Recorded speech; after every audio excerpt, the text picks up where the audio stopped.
All right. So first of all, I'd like to congratulate every one of you, for getting to this stage of the PTDF scholarship. Now, the truth is there are a lot of scholarships that seems to be more prominent than PTDF. All right. But I can bet you that in terms of the quality of the scholarship, PTDF ranks at par with all your reputable scholarship, if not even more, in terms of compensation. I'm going to be doing another video when you guys have been awarded the scholarship. There's a lot of things you guys need to know, from your award letter, trying to, apply for your visa and all of that, trying to come to the UK. How much is the, what do you call it? How much is the stipend and all of that? I'll be answering all of those questions in another video, right? So please do well to keep in connection with me. If it's via YouTube, you can subscribe to my channel. I'm going to upload that video there. If it is via email, please keep in touch. If it is via whichever, handle you probably, reached out to me from, I would, I'll give an update when you guys have been awarded the PTDF scholarship. Like I said, I'd like to congratulate you guys. The truth is, you guys would not know the weight of what you're trying to do until you get to the UK and you see a lot of people who are struggling to pay for their master's degree or PhD degree, and you're getting it for free, right? So it's a whole lot. So with respect to the interview, right? So there is an option. I'm aware there's an option of physical meeting and virtual meeting. Like I advised some persons, I told them that I would prefer you do a physical meeting, except it is almost or practically impossible, to do a physical meeting. Then you can do virtual, right? So please, if you can do physical meeting, whether you're going to travel to the venue or not, try as much as possible to do physical meeting compared to virtual meetings, right? Choose the closest location to you, whether it's Ibadan or whichever one, whichever location is closest to you. Please, I would prefer you do a physical meeting. Someone would ask, so why physical meeting? It's very simple. Number one, you're going to create a good impression, to the interviewer almost immediately, compared to virtual meeting where it seems a bit abstract. And sometimes the people who are going to be interviewing you might not have that understanding of technology, probably still having issues with, can I unmute my mic? What are you saying? The network is bad, blah, blah, blah. All of those can affect, your perception, in the face of the interviewer, and that might even affect how they score you. Now, there is a lot of speculations as to how PTDF, give scholarships. Some people have said that they give the top 3 in each state, but those are speculations, and I have not really had any confirmation with respect to that. But what I can say conveniently is that they are going to select a lot of candidates from all the states. All the states will be represented, either for the MSc or for the PhD, right? All the states will be represented. So that's that. Now, PTDF scholarship is a point-based system. Point-based system simply means that they allocate points for certain areas of the application. So for example, if you have a first class in your bachelor's degree, when it comes to education, you would have an higher score than someone who has a 2-1 or a 2-2, all right? If you're talking about professional qualification, someone who has a professional qualification would score an higher point in that segment than someone who doesn't have a professional qualification. If you're talking about work experience, someone who has work experience would score an higher point than someone who doesn't have. If you have distinction, across your whole level, you probably score an higher mark in that segment than someone who has, credit.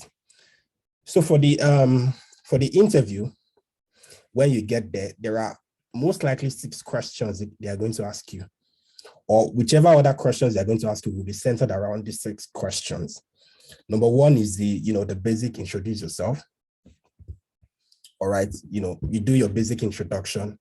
And number 2 is going to be why PTDF?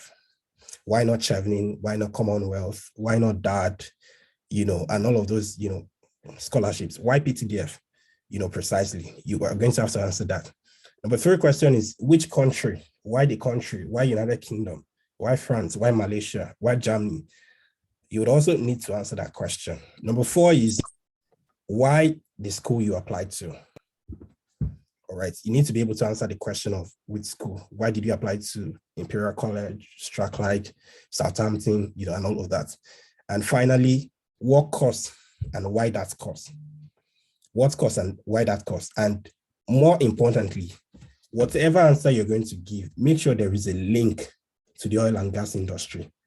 That is like very paramount. Don't forget that PTDF is oil and gas based. So everything you're doing is supposed to like have a significant contribution to the oil and gas industry.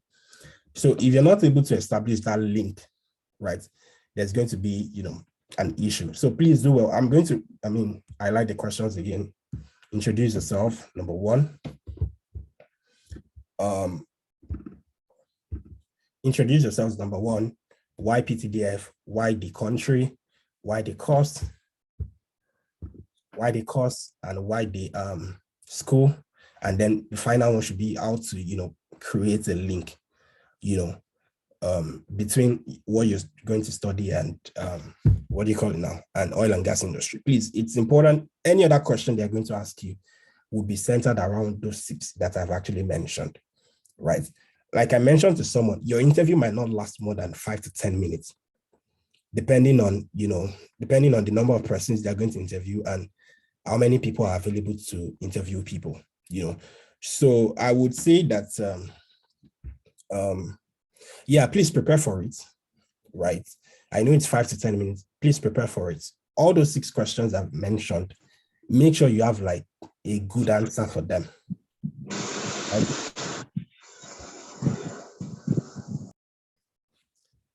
Please, let's do well to unmute our mic so I don't get, distracted with respect to my thought flow, right? So make sure you have like a good answer to those questions, those 6 questions.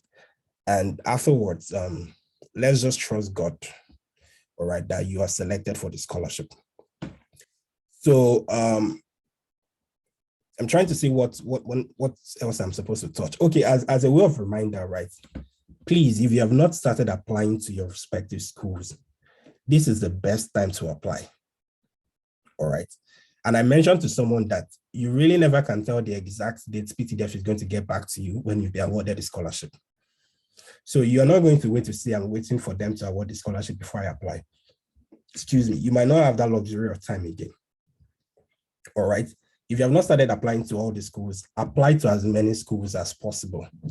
Now, I know there are a couple of questions that people have asked me over time, and I'm going to try to answer that before, giving room for people to ask their question, right? Number one is that you are not restricted to apply to only the 3 schools that you apply to, right? You're not restricted. Apply to as many approved schools within the country that you've selected.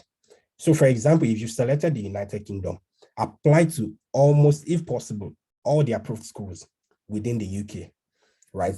Apply to, don't be restricted to say that because I only apply to 3 courses, 3 schools. Those are the only 3 schools I'm going to apply to. No, PTDF would give you that flexibility, of choosing other schools in that country when you've been awarded a scholarship. Number 2 is that if the course that you selected during your application is not really the course you wanted to study, when you're applying to the respective schools, make sure you pick the exact course that you actually want. So for example, let's say you selected oil and gas accounting and finance, and I'm giving mine as an example. When I was in my application, the closest to what I wanted to study was Robert Gordon, and that was MSc oil and gas accounting. And for me, I just kind of feel like it's going to streamline my career to oil and gas, and I wanted to, explore, investment banking, private equity, venture capital, other areas of finance. So that was what I picked anyway. And I got an offer from Robert Gordon. But later on, when we got the scholarship, I then later found out that, I can choose any course I want and all of that. So yeah, PTDF gives that flexibility. After you've been awarded the scholarship, you're going to be, given access to another user interface, where you can make all these edits that I'm talking about. So when you're applying to the schools you're trying to apply to the course you want to study, apply to the course you want to study exactly, not just what you picked in the, PTDF application, right? When you've been awarded the scholarship, you'll be able to, make those updates, right? So those are the 2 major questions I know that people have reached out to me And if you have not started applying, please do well to start applying. And I'll try and, relay what happened to most of us. So they gave us the award letter, I think April 13. And, we got the email saying we've been selected. And as you know, most schools would probably, start their session by September. And mine was supposed to start in September 13. Now, they told us that we had been selected April 13, and we didn't get the award letter until, I think, first week of September. All right. Now, don't forget, it is this award letter you're going to send to your school, all right, to issue your CAS, Certificate of Acceptance of Studies. There's a number on that CAS that is the only thing you will use to apply for your visa, right? If you don't have that CAS number, you cannot apply for your visa. Now, you're going to send it to your school. Your school will probably take some time before they get back to you with respect to your CAS. After your CAS, you're going to go to do your tuberculosis test. You get the certificate before you can then now apply for, before you can then apply for your visa application, right? So you might not have that, luxury of time.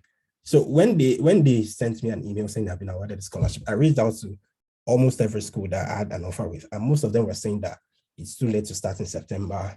Do I want to consider, starting September 2023? And I just felt like that's too, long for me to wait.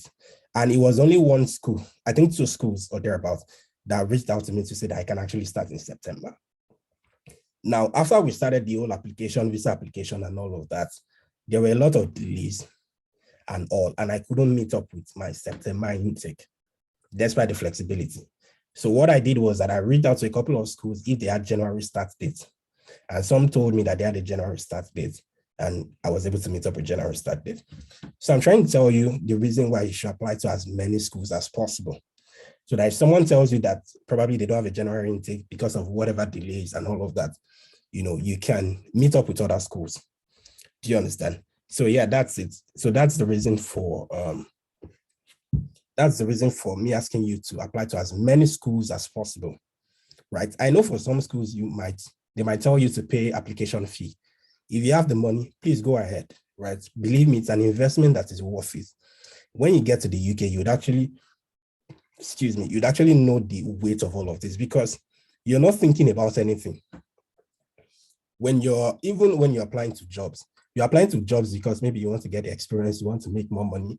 You're not applying to jobs because there's a pressure to pay school fees. Do you understand? So it's a huge one. I want you guys to give it your best shot. I know PTDF might not be as popular as traveling, Commonwealth, and all of that, but believe me, they probably offer a competitive, stipends when it comes to, living expenses. And for some of those big name scholarships, they even pay more than that. All right. So yeah, that's I think that's all. I'm trying to recall if there's anything else I am omitting, but I guess when you guys start asking questions, I'll probably touch on it. So yeah, thank you very much. That's the few things I have to say. And I have to apologize to everyone. Like I mentioned when I started this video, I said I thought I was going to be able to reach out to every one of you individually, and then streamline, because I know different people will have different experiences and different maybe application questions and all of that. But I can't, if I'm going to be honest with you, I don't think I can deal with everybody individually, right? If I give everybody 15 minutes, multiply that by over 100 persons who have reached out to me, then I'll probably not meet up with tomorrow's deadline, for you guys to submit your interview locations and all of that. So please, I'm apologizing that I have to bring all of you into one group. I just figured out that that's the best option for me, and I'm writing exams at the moment, so I might not have so much time to spare. With respect to your to the link that they've shared with you to update your interview details, please, if you have any new thing in your statement of purpose, right, please do well to actually make an update. I feel like this period is actually your second chance at getting it right for your SOP. And just to mention something about SOP, your statement of purpose is you're basically telling a story, right? I've seen some people's SOP and it looks as though I'm reading an academic research paper. I'm like, I'm not interested in this, right? It's just like you're trying to, can we please mute our mics?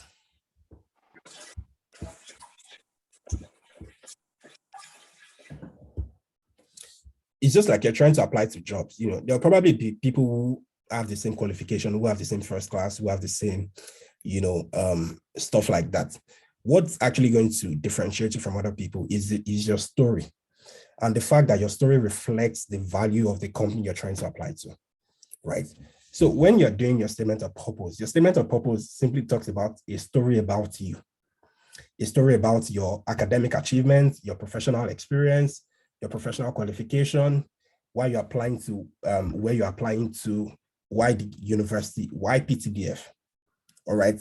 And I advised someone, I said, make sure your SOP does not go beyond 1 page, except if you're a professor of the law or you're a professor of whichever, you know, course you're studying. Make sure it doesn't go beyond 1 page, because there are thousands of applications that they're going to review, right? If yours is more than 1 page and it's boring, it's more than 1 page and it is boring, you might not, you know, the interviewer might just, you know, lose interest.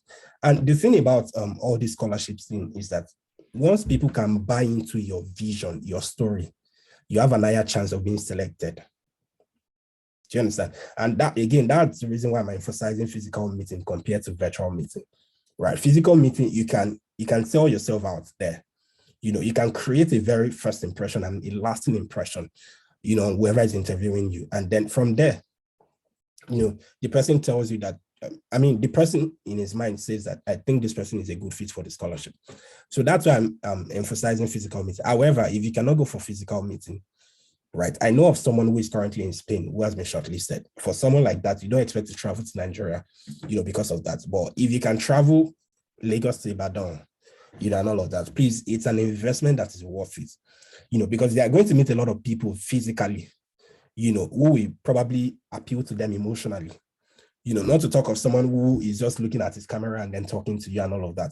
You know, there might not be that connection, you know, so it's an investment worth it, right? And yeah, that's it. So I'd like to take, I think we have 8 minutes more. Let's see how far we can go with that, and then we would restart the meeting. So if you want to ask a question, please virtually raise up your hand. I'm going to call your name and then you can ask your question. All right, I can see Abdul Mumin. Apologies if I didn't pronounce that correctly.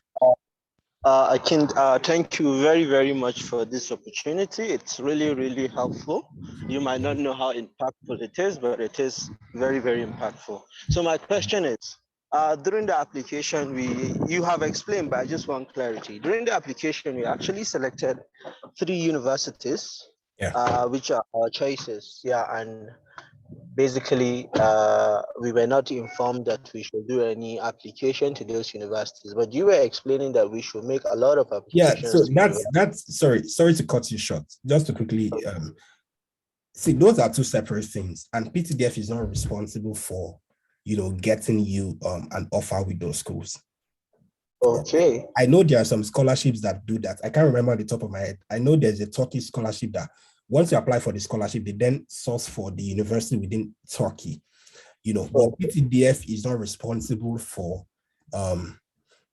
you sending out application. That's your responsibility.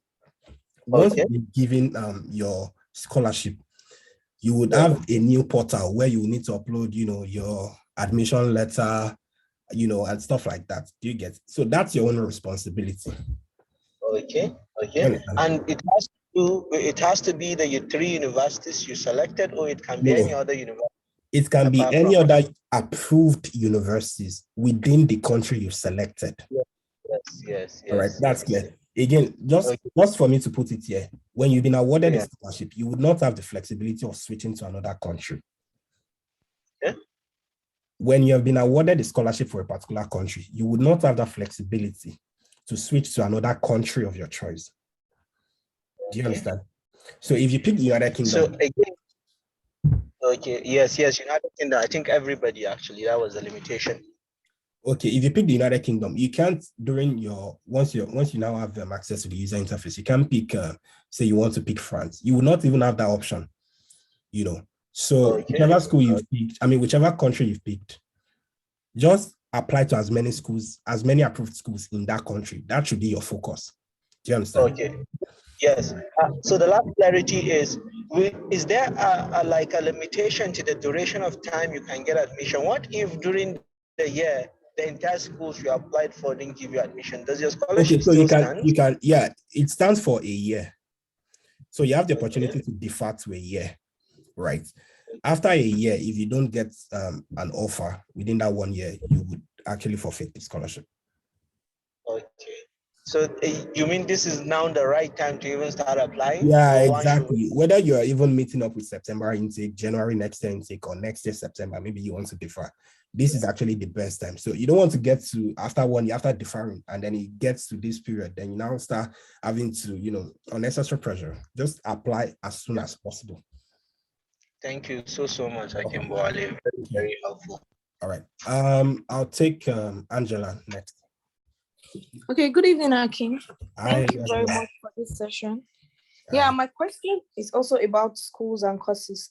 So I applied, during my application, I listed 3 schools, one of which has given me admission, but in a different course. Okay. So I actually want to study data science, but for the when it was listed on the application portal, data science wasn't listed. So I picked another course, energy and power system management. So now my question is, submitting my personal statement, should I write the personal statement to energy and power system management or to data science? All right. So, at the moment, what you've applied to, all right, is based on, energy, whatever, not data science. Let your interview preparation, and your statement of purpose be tailored to that. All right. Okay. They're going to score you based on your application, not based on what you think you want to do or based on what you think you would change, afterwards. Do you understand? Okay. So just focus on the energy, try as much as possible to be convincing enough with respect to what you have now, right? See how you can link the oil and gas industry, all right? See how your academic experience, your professional experience is, tilted towards that area. Work on that. Once you're done with the interview, you can then focus on whichever course exactly you want to do. Do you understand? Okay. When you're applying to the schools again, make sure you're applying to the exact course that you want, not just what you applied to on PTDF applications portal. Do you understand? Okay. Yes, I do understand. Sorry, one more thing. So we initially picked 3 schools during our application. My first school course choice was the energy and power system, but the second and third was data science. So I can actually work with that instead of sticking with energy and power. Whether it's first or second or third choice, it really doesn't matter when you've gotten the scholarship. The most important thing is that you have a school, a PTDF approved school that's giving you an offer. That's the most important thing. Whether the course is even part of, PTDF list of courses does not matter, right? So the most important thing is just make sure that you get an offer with a PTDF approved school. That's all. Okay, thank you very much. You're welcome. I'm going to take one more question. I can see I have less than 2 minutes more. So again, please, if this logs out, please try and join again, right? And we would continue from there. All right. Let me take, please, if I've answered your question, you can lower your hands, or if you still have more questions, you can leave it there. Emmanuel Nkoku. Good day, sir. Hi, good evening. Okay, good evening, sir. I'm really confused about some things in this school because I thought if you are giving you apply, but now I'm hearing about applying for schools. That's where it's getting me confused. Okay, really. It is not confusing. All right, I'm just telling you the exact thing that is obtainable. There is nowhere in the PTDF application that they told you that they will be the one to apply on your behalf. There is no way in any of the PTDF advertised position. They are not going to. The reason why they have partnership with the universities, maybe in terms of reduction of your school fees, blah, blah, blah, and all of that, those are the partnership they have. And because you're from PTDF, it is more likely that they would give you the offer. Yeah, it is very weird that they're going to refuse you, except probably if you don't meet the, required criteria for that department or for that school, right? However, let me repeat it, that it is your responsibility to apply to the schools yourself, right? PTDF is just telling you that once you have an offer, bring it to us. Provided it's a partner school, we're going to give you the scholarship. Okay. Does that make sense? Within the courses and the schools around within the approved schools. Okay, they So, are listed, right? Yeah. So everyone, please let's try and log off the meeting and try and rejoin. Right. Thank you.